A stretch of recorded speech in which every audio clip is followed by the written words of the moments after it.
Le Bitcoin chute aux enfers. Absolument tout ce qu'on a vu dans mes dernières vidéos s'est passé exactement comme prévu. Nos 3 objectifs à la baisse ont été atteints. Alors maintenant, est-ce que c'est le moment d'acheter ou est-ce qu'il vaut mieux tout abandonner? Hello tout le monde, j'espère que vous allez bien. On est de retour pour une nouvelle vidéo. N'oubliez pas de bien vous abonner à la chaîne. N'oubliez pas également de rejoindre mon groupe privé si ce n'est pas déjà fait les gars. On a pas mal de choses à voir ensemble. Et si vous passez sur cette chaîne par hasard, c'est la première vidéo que vous regardez, bienvenue à vous. Vous allez voir qu'on parle pas chinois ici. Clairement pour l'instant on est sur un carton plein. Et je suis super content pour tout ce qu'on est en train de mettre en place. Félicitations à nous les gars. De quoi on va parler dans cette vidéo? Très simple. 1. Actualité économique. 2. Les taux d'intérêt. Est-ce qu'on va avoir une baisse sur le mois de décembre? 3. Le Fear and Greed. 4. On ira directement sur les graphiques pour voir qu'est-ce qui s'est passé, où sont les prochaines zones d'intervention. 5. Forcément, les liquidations sur le marché. Et 6. Le carnet d'ordre. Allez, c'est parti. On perd pas de temps. Première news assez importante, il s'agit tout simplement de la réouverture du gouvernement américain. Vous le savez, on avait la fermeture du gouvernement américain. C'est un record 43 jours les gars. Enfin, il est terminé. Donc on va enfin pouvoir avoir des datas, des données notamment l'ANFP avec l'emploi, le chômage aux États-Unis. Donc forcément, par la suite, les données sur l'inflation, ce qui va bien évidemment nous aider par rapport à la décision des taux d'intérêt. Deuxième news importante, il s'agit de Mr. Michael Saylor. Pour ceux qui ne le connaissent pas, c'est le CEO, le PDG d'une entreprise qui s'appelle Strategy et qui aujourd'hui a des réserves en Bitcoin, qui est l'une des plus grosses réserves dans le monde. Il a plus de 600 000 Bitcoin et c'est le mec qui va juste hold et qui va vous dire tous les jours acheter, il achète, il s'en bat les steaks, que ça monte, que ça descend, il fait que d'acheter. Et aujourd'hui il nous dit quoi? Ce 15 novembre il a tweeté "We bought Bitcoin every day this week". Ça veut dire on a acheté du Bitcoin tous les jours cette semaine. Donc il fait pas mal de tweets comme ça où il dit achetez maintenant. Là il en a fait un autre où il disait hold, donc c'est-à-dire gardez, maintenez, même si ça baisse, gardez votre portefeuille. Et je voulais venir sur ça, c'était très important de vous dire attention. Des personnes comme lui ont un impact énorme puisqu'il y a beaucoup d'investisseurs, notamment particuliers, qui vont surveiller entre guillemets ses tweets pour se dire est-ce qu'il est encore acheteur, est-ce qu'il va revendre ses bitcoins ou pas. Sauf que le problème c'est qu'il y a des gens qui malheureusement n'ont pas de money management, qui utilisent des effets de levier et qui n'ont pas forcément entre guillemets la même vision que lui long terme. Donc faut faire super attention je pense à ces tweets là. C'est pas parce que Michael Saylor achète que ça veut dire que ça va rebondir. Et si vous le regardez dans le passé, vous allez voir, il y a énormément de fois où il a acheté et le marché a chuté de 5, 10, 15, 20%. Je suis en train de vous dire que ne vous calquez pas sur ça pour prendre vos décisions. Dans le sens où ce mec-là, il a une vision extrêmement long terme. Dans 10, 15, 20, 30 ans, il aura encore du Bitcoin. Il ne vendra limite jamais le Bitcoin. Et si ce n'est pas le cas pour vous actuellement, les gars, attention, ce mec-là peut absorber un drawdown énorme. Donc faites attention à ça, faites attention à ces tweets. Ensuite, du coup, au niveau des taux d'intérêt, où est-ce qu'on en est? Eh bien, regardez, comme vous pouvez le voir, on a encore une probabilité qui a diminué. Rappelez-vous, on était passé de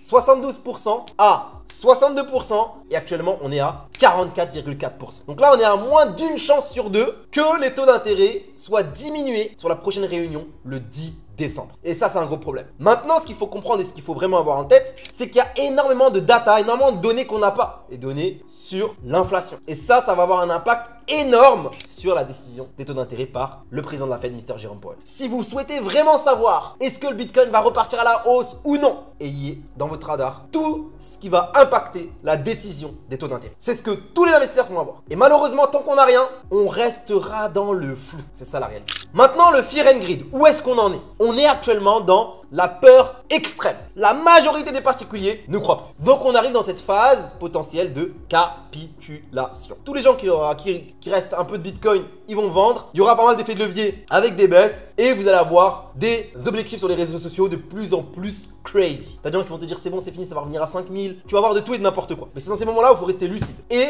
faire ta propre opinion, mais surtout trouver des stratégies sur qu'est-ce que tu veux faire. Est-ce que ta vision est court terme, moyen terme, long terme? Est-ce que tu es prêt à absorber une baisse de tant et tant de pourcents? Tout ça, c'est des plans que tu dois mettre en place avant toute chose. Tu dois avoir absolument tous les scénarios possibles et inimaginables dans ta tête si tu investis. C'est super important parce que tout peut se passer. C'est ça la réalité du marché. Maintenant, en termes de graphique, où est-ce qu'on en est? Depuis un bon bout de temps maintenant, je vous ai dit qu'on était baissé sur Bitcoin. Pourquoi? Parce qu'on était revenu en dessous de cette trendline ici. Je vous ai dit que le marché était baissier. Ensuite, on a eu un gros crash. Après le crash, je vous ai dit que le marché avait une grande probabilité de stagner. Avec comme objectif de continuer à la baisse après ce crash parce qu'on avait une mèche et il fallait qu'on revienne dans cette mèche de mon point de vue. Je vous ai donné une première target à 107 300 $.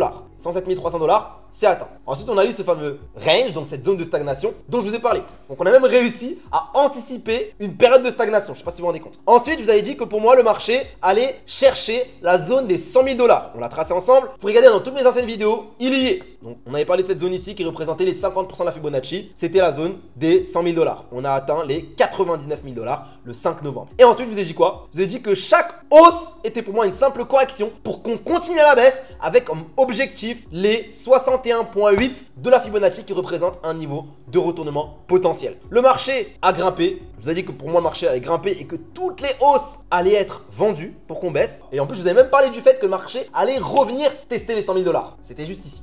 Donc ma prochaine target après ce range, c'est très simple. Cette zone ici, ok, des 100 000 $. Pour moi, il faut qu'on revienne tester cette zone psychologique des 100 000 $. C'est extrêmement important pour venir justement, encore une fois, induire les traders à potentiellement se positionner. Pourquoi? Parce que dans la tête de n'importe quel particulier, la zone des 100 000 est un support à ne surtout pas casser. Donc, qu'est-ce qu'on a fait? On est revenu tester à plusieurs reprises les 100 000 $. Et cette zone-là dont je vous ai parlé a bel et bien tenu. Et justement, était en totale cohérence avec notamment le carnet d'ordre. On avait pas mal d'ordres d'institutions dont on va parler juste après. Donc, moi personnellement, dans mon groupe privé, j'ai envoyé deux positions. Une position le 7 novembre que vous voyez s'afficher juste là, avec mes différents gains personnels, parce que bien évidemment que toutes les positions que j'envoie dans mon groupe privé, je les prends moi-même sur mon compte de trading, c'est super important. J'ai envoyé une deuxième position par la suite, c'était ce fameux 8 novembre, mais c'était pendant un week-end. Et le week-end, j'aime pas forcément prendre des positions, surtout avec des effets leviers, etc. C'est assez risqué. Donc, malheureusement, je suis sorti de cette position et le marché a littéralement explosé dès lundi. Je m'attendais à ce qu'on ait justement une petite période de manipulation. Le marché va chercher une petite mèche avant de remonter et je me serais repositionné à ce moment-là. Il ne l'a pas fait. Après le week-end, il a directement repris à la hausse. Mais bien évidemment, il y a certains de mes membres qui ont pu en profiter, qui ont su, entre guillemets, en tirer profit et qui ont fait énormément de profit, comme je vous les partage juste là. Regardez, toutes ces personnes-là, c'est des personnes qui ont gagné de l'argent à mes côtés. Donc, n'oubliez pas de bien rejoindre mon groupe privé qui est juste en dessous là en bio. Tu cliques dessus, tu rejoins et au moins, tu as accès à pas mal d'informations et tu peux tout simplement nous rejoindre pour pouvoir accéder à toutes mes positions, à mes lives, etc. Et ça va clairement t'aider, crois-moi. Donc, ça c'était vraiment magnifique, c'était vraiment des positions magnifiques parce que, encore une fois, comme je vous l'ai expliqué, pour moi, cette zone-là, on allait encore jouer avec les cojones, on allait encore remonter et je voyais surtout bien le marché revenir dans cette zone-là. Donc, vous avez vu, j'avais comme objectif ici le haut de cette zone ici et là, comme objectif de revenir tout simplement chercher cette zone-là où on avait pas mal d'ordres, notamment d'institutions, etc. et pas mal de gens, notamment, à liquider. Ok? Donc, forcément, on avait énormément de confiance qui ont fait que, pour moi, on allait revenir dans cette zone et dans cette zone-là, on avait de quoi forcément, repartir à la baisse. Ok? Pas forcément, mais avec beaucoup de probabilité. Donc, le marché a fait exactement ce qu'on a prévu. On a atteint notre troisième target qui était dans cette zone-là. Ok, on en avait parlé des 95 000 $. Le marché a atteint cette zone. Ok, maintenant la question c'est, qu'est-ce qui pourrait se passer par la suite potentiellement? Je pense que ça va être intéressant d'aller voir les liquidations en 3 jours. Qu'est-ce qu'on a en 3 jours? Regardez un petit peu. Cette zone, rappelez-vous, 87 000 $. On l'a atteint, donc on a liquidé toutes ces personnes-là. Ensuite, qu'est-ce qu'on a? De la liquidité en bas, de la liquidité en haut. Donc là, ça reste un petit peu, voilà, puisque le marché stagne, t'as beaucoup de gens qui se positionnent. En une semaine, qu'est-ce qu'on a? Regardez, on est venu chercher pool de liquidité ici, pool de liquidité ici, pool de liquidité ici, gros pool de liquidité ici. On a liquidé toutes les personnes qui ont acheté. Donc là, ils sont vraiment en train de se chier dessus. Donc, toutes les personnes qui se disaient 100 000 $, ça doit tenir, etc. Ils ont tous essayé d'acheter et ils se sont tous fait soulever. Et du coup, là maintenant, ça reste assez stable. Ok, on a la liquidité au-dessus, de la liquidité en bas. Rien de vraiment très intéressant, très pertinent. On va regarder sur un mois. Là, ça va être plus intéressant. Sur un mois, on n'a absolument rien. On est venu récupérer cette liquidité ici. Et rappelez-vous, on avait énormément de liquidité à récupérer à 105 000 $. On en avait déjà parlé dans les dernières vidéos. Et du coup, forcément, on est venu chercher cette liquidité-là. Ensuite, le marché chute, mais on n'a pas vraiment de gros pool de liquidité vraiment super visible en monthly. Maintenant, on va regarder même sur 6 mois. Pourquoi pas? On va aller plus loin, on va regarder sur 6 mois les personnes qui ont des positions qui tournent depuis pas mal de temps. Et regardez là, on avait énormément, regardez, 100M, 69M, 129M, on avait énormément de liquidité à récupérer là. On en avait déjà ici, qu'on a récupéré à 106 000 $. Donc toute cette liquidité là a été récupérée lors du crash. Ensuite, on n'avait plus grand chose, jusqu'ici, on avait pas mal de choses. Maintenant, on va regarder jusqu'à 1 an. Pourquoi pas, soyons fous. Regardez ce qu'on a. On a des personnes qui ont eu cette possibilité-là de se positionner bien avant, qui sont positionnés sur toute la hausse ici, avec des effets de levier plus ou moins élevés, et qui avaient des gros profits latents, mais qui n'ont pas su se payer, qui n'ont pas su clôturer leur position. Et du coup, comme vous pouvez le voir, ici, on a un gros pool de liquidité à 83 000 $, à 90 000 également. Donc là, regardez, vous voyez, en haut, on n'avait plus grand chose. On est venu récupérer la grosse liquidité qu'on avait ici sur les plus hauts. Voilà, vous voyez, avec la prise de liquidité ici, voilà, avec les fausses cassures des plus hauts. Grosse prise de liquidité ici. Ensuite, le marché a chuté. Donc là, on a vraiment pratiquement tout récupéré. Hein. Ok, on a forcément des gens qui ont réussi à rester positionnés à la vente, etc., avec un prix de liquidation un peu plus haut ici. Ok, mais eux, on les liquidera lorsqu'on viendra faire un ATH plus haut. Ok, s'ils ne se payent pas, s'ils pensent que c'est le bear market, etc., j'espère qu'ils vont se payer. On a deux gros pôles de liquidité ici. Franchement, on a beaucoup de liquidité à récupérer au niveau des 90 000 $ et 84 000 $. Ok, 200 M, 260, 300 M. Les gars, c'est énorme. C'est énorme ce qu'on a là. Donc, potentiellement, le marché pourrait revenir chuter ici. C'est quelque chose qui peut avoir lieu, donc il faut garder en tête. Ensuite, au niveau du carnet d'ordre. Alors, si je dézoome à mort, qu'est-ce qu'on a? On a 282 bitcoins à 130 000, 184 bitcoins à 125 000, mais ça reste très éloigné. Plus près, on a 220 bitcoins à 100 000. Ensuite, on a à 90 000, on a 167 bitcoins. À 85 000, on a 229 bitcoins. À 85 000, les gars. Maintenant, attention, ces ordres-là peuvent ne jamais être récupérés. On a de la liquidité potentiellement en haut à 100 000. On en a en bas également. Vous voyez, c'est à chaque fois différent. Mais rappelez-vous, dans la dernière vidéo, juste là, à 105 000 $, on a 124 bitcoins. À 105 500, 119 bitcoins. À 106 000, 100 bitcoins. À 106 500, 114 bitcoins. À 107 000 $, on a 111 bitcoins. À 108 000 $, on a 151 bitcoins. Tous ces ordres-là, on est venu les récupérer lors de la correction. Juste là, dans cette correction à la hausse, on est venu récupérer les ordres des institutions à ce niveau-là. On a liquidé la majorité des gens avec des effets de levier qui étaient positionnés à la vente. Et ensuite, le marché a complètement dégringolé. Donc, vous voyez, toutes ces confluences-là, quand vous additionnez un petit peu tout ce que vous pouvez avoir, ça vous donne quand même des directions. Et c'est aussi pour ça que j'étais baissier et qu'on a réussi à atteindre absolument toutes nos targets. Encore une fois, félicitations à nous parce que j'ai eu le courage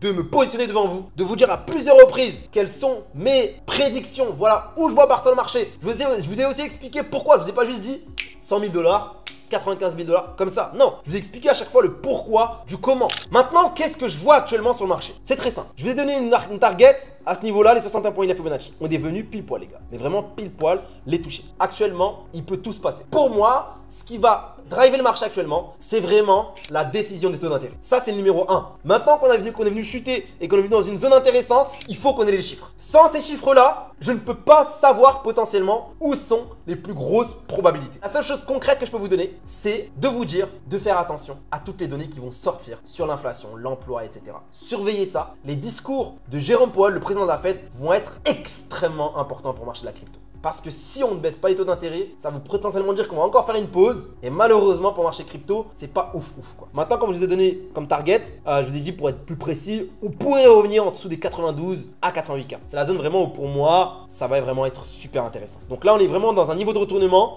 Limite, entre les 94K et les 88K, on est dans une grosse zone où il peut se retourner à n'importe quel moment. Ce que j'aurais aimé voir, moi personnellement, et ce que j'attends vraiment, qui va être intéressant et qui va potentiellement donner un top départ, c'est une grosse bougie rouge qui fait bien flipper, tu vois. Une belle grosse bougie rouge, tu vois, il y a tout le monde qui se chie dessus. Je pense que ce sera là le départ. Ça pourrait par exemple être un marché qui stagne, ok, qui vient faire une grosse mèche ici et qui repart. Ça peut être quelque chose comme ça. Ça peut être un marché qui vient stagner comme ça. Personne ne sait. Mais on aura des informations au fur et à mesure du temps avec les prochains événements économiques qui vont arriver. C'est tout ce que je peux vous dire. Si vous voulez avoir des informations en temps et en heure, cliquez sur le lien dans ma bio, rejoignez mon groupe privé. Mais surtout, abonnez-vous. Parce que sur cette chaîne YouTube, dès qu'il y a quelque chose d'urgent à faire, vous serez les premiers informés. Je vais aussi commencer à faire des shorts, donc des vidéos plus courtes. S'il y a des trucs urgents, où je peux même pas attendre le montage de la vidéo qui dure quelques heures, je vous ferai une vidéo directe en facecam où je vous dirai attention à ça, faites attention à ça. Donc abonnez-vous. Abonnez-vous, soyez à l'affût. Les gars, je vous ai donné 3 targets devant vous. Je vous ai anticipé un marché qui allait ranger. Tout ce que j'ai dit, c'est passé exactement comme prévu. Vous voulez quoi de plus comme preuve? Voilà un petit peu ce que je vois par rapport au marché de la crypto. Maintenant, on va surveiller ça. Je vous ferai une nouvelle vidéo courant de la semaine par rapport aux altcoins. Et bien évidemment, Bitcoin va driver. Et pour moi, la Bitcoin dominance doit, de mon point de vue, remonter. Elle doit remonter. On doit avoir un Bitcoin qui repart à la hausse avant que ça chute et que les altcoins puissent potentiellement en profiter. Altcoin season, ok, mais on a encore le temps. Pour ça, il faudrait vraiment que le Bitcoin reprenne du poids de la bête. Et c'est là où potentiellement les altcoins vont pouvoir évoluer avec Bitcoin. Et lorsqu'on aura un prochain ATH, logiquement, les altcoins vont enfin pouvoir avoir leur moment de gloire. J'ai sélectionné 2 commentaires de mon avant-dernière vidéo YouTube. Celui-ci déjà, dans un premier temps, qui me dit d'analyser Zcash, donc le ZEC USDT liquidité. On va regarder ça ensemble tout de suite. Donc cette crypto, c'est une crypto qui existe depuis un très bon bout de temps. Elle a fait ses preuves dans le passé. Elle n'a plus beaucoup bougé entre 2022 et 2020 jusqu'à septembre là. Jusqu'à il y a 2 mois. Elle n'a pas fait grand chose. Elle ne bougeait pas. Donc on avait une grosse zone d'accumulation avant qu'il explose littéralement en mode non-stop. Là, on parle d'un projet dans la confidentialité des transactions. Donc c'est quelque chose qui pourrait être intéressant pour des gens. Apparemment, de ce que je vois, c'est le secteur apparemment qui intéresse beaucoup de gens sur cette fin d'année 2025. De ce que je vois, on a quand même eu une explosion de 1000% les gars. Donc c'est quand même un x11. Un x11 sur cette crypto, c'est énorme les gars. Maintenant, alors pour te répondre, cette crypto là, elle explose certes, mais les mouvements sont quand même assez sains sur du court terme. En daily, comme tu peux le voir, on a hausse, correction, hausse. On vient d'avoir une grosse correction. On a une nouvelle hausse. Malgré le fait que Bitcoin est en train de se casser la gueule, on a Zcash continue à grimper, à faire des nouveaux. Il est venu revisiter la TH. C'est incroyable. Maintenant, techniquement parlant, frérot, c'est compliqué. Il faut attendre des grosses corrections. On vient d'en avoir une. Donc bon, malheureusement, le timing est un petit peu mauvais. Là, ça aurait été intéressant, c'est sûr, parce qu'on avait le dernier plus haut ici qui était intéressant. Juste là, on a eu une grosse prise de liquidité. Vous voyez, ici, ça a servi de zone intéressante où le marché a rebondi. Ici également. Et là, quand on a cassé, on est revenu dessus une première fois. Et là, on est revenu dessus ce 11 novembre. Donc, il y a quelques jours seulement. Là, le marché a pris appui et est reparti. La réalité, c'est que là, honnêtement, dans ce genre de projet, etc., lorsque tu as un marché qui a fait plus 1000%, frérot, faudrait éviter d'être la liquidité, tu vois. C'est-à-dire que forcément, tu as des prises de profit qui sont faites. Lorsque on a des prises de profit qui sont faites, etc., généralement, le marché peut chuter. Ok, maintenant, est-ce que ça va être le cas pour Zcash? Je n'en sais rien. Mais je vais jamais, personnellement en tout cas, acheter une crypto qui a fait plus 1000%, acheter tout en haut. Ça n'a de mon point de vue aucun sens. Lorsqu'on a des corrections, pourquoi pas à la rigueur, même si là la correction on l'a déjà eu. En fait, ça me pose pas de problème de me dire ok, j'ai loupé une opportunité, etc. Parce que les gars, ça allait très vite. Imagine même que tu as acheté cette crypto, je sais pas, en 2023, en 2024. Frérot, il a fallu attendre 2022 jusqu'à 2025, 3 ans où il s'est rien passé pour que le marché d'un coup il explose. Donc frérot, faut limite de la chance, à moins que tu as analysé le projet, que tu as des convictions, que pour toi c'est un truc qui va exploser, que tu y crois, etc. Fondamentalement parlant, dans l'aspect vraiment utilité du projet. Mais là, se positionner sur ça, honnêtement, il y a tellement de cryptos qui ont de l'avenir, etc., que je vais pas m'exposer sur une crypto qui a fait autant de pourcents. Donc si tu m'as demandé d'analyser en ayant déjà acheté du Zcash, ce que je t'invite à faire, c'est très simple, c'est de maintenir ta position. Ok, maintiens ta position. Franchement, tu es dans un très beau train. Le marché fait des mouvements très pertinents, mais ça, je te paye. Prends des profits au fur et à mesure que le marché grimpe. C'est super important. À chaque palier, tu te fixes des objectifs. Dès qu'il fait un plus 20-30%, tu prends un certain pourcentage de tes bénéfices. C'est super important parce que tout ce qui monte va redescendre. Il faut que tu prennes des profits. En tout cas, si c'est le cas, félicitations à toi. Et si tu m'as demandé d'analyser ça simplement pour te positionner, franchement, honnêtement, je le ferai pas. Moi, j'achèterai jamais ça tout en haut comme ça. Moi, j'achète quelque chose sur une tendance haussière, sur des grosses corrections. C'est important. Le deuxième commentaire que j'ai sélectionné, c'est celui-ci, qui me demande d'analyser le projet Aster, que d'ailleurs j'ai déjà pu analyser de mon côté avant même que tu poses cette question. Donc Aster, pour ceux qui ne savent pas, c'est un exchange décentralisé qui permet aux gens tout simplement d'utiliser des effets de levier sur les cryptos de manière totalement décentralisée. On n'est pas dans un exchange où on te demande par exemple ton KYC, où tu dois vérifier ton identité, etc.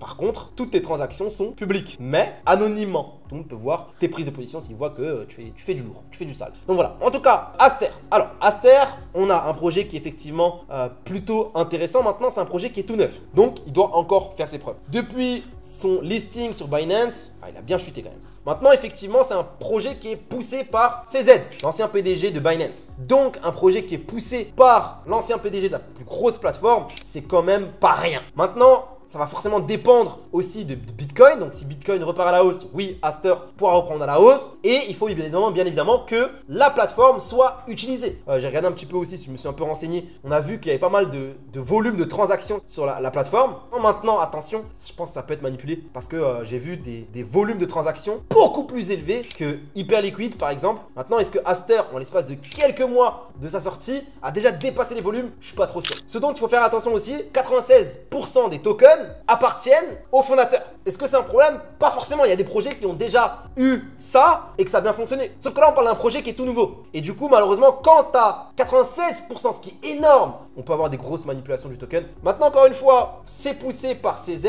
On ne devrait pas avoir un rug pull. Voilà, ça part en cacahuète. Le marché, il s'expose et ça, c'est fin du game. Maintenant, il faudra suivre ça de très près. Techniquement parlant, qu'est-ce qu'on a? Pas grand-chose, si ce n'est que on est actuellement sur une très belle zone d'offre. Donc, il faudra surveiller. Est-ce qu'on peut casser ce dernier plus haut à la hausse et bien maintenir au-dessus de façon façon nette, ça pourrait potentiellement faire démarrer le rallye. Maintenant, il faut faire attention. Hein, parce que quand tu vois Bitcoin qui a perdu je sais pas combien, qui passait quand même de 107, 108 à 94 et c'était peut-être même pas fini et que les altcoins ont réussi quand même à bien tenir, les altcoins peuvent encore prendre cher. Ok, il faut faire super attention. Surtout qu'on a pas mal d'altcoins qui notamment ne sont pas encore revenus dans leur mèche. Et ça, c'est problématique. N'oubliez pas, pour ceux qui ne comprennent pas, allez regarder ma dernière vidéo ou l'avant-dernière. Je vous l'ai expliqué. Il faut qu'on revienne dans des mèches parce qu'on a énormément de liquidité. Au moins 50% de la mèche, c'est super important avant de pouvoir repartir. Et pour la majorité des altcoins, il y en a beaucoup qui ne sont pas encore revenus dans les mèches. Donc, je pense qu'on pourrait avoir encore un petit peu de sang sur les altcoins. C'est possible. Maintenant, tout dépendra de l'aspect fonda, tout dépendra de l'aspect économique avec notamment les taux d'intérêt, etc., etc. Et c'est pour ça qu'on se verra ça ensemble.